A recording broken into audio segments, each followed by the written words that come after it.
lịch chơi tục thề kể bóng bó thua kể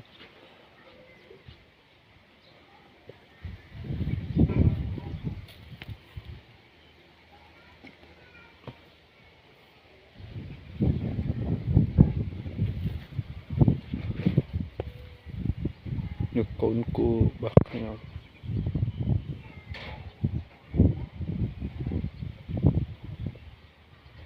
đi trung mòn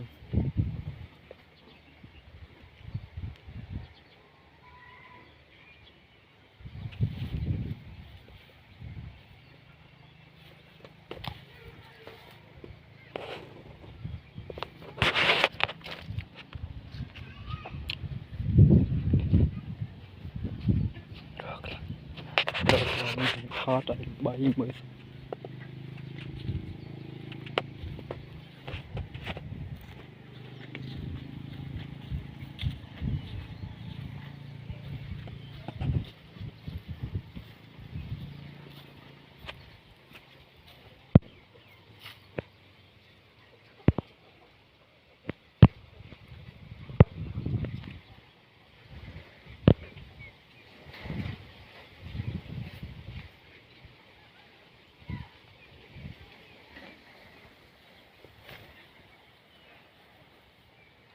ទេសភាព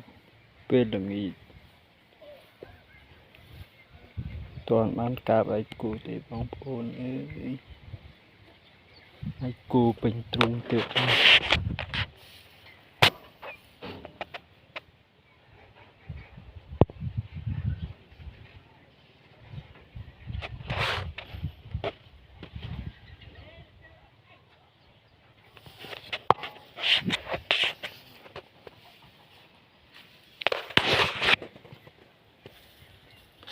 ឥឡូវយើងទៅមកអាងត្រីយើង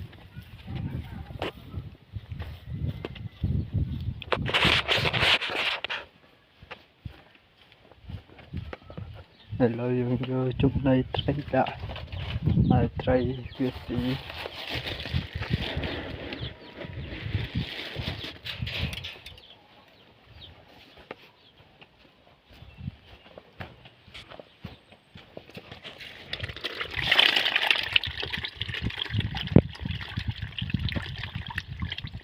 ត្រីអណ្ដែងនេះជាត្រីអណ្ដែង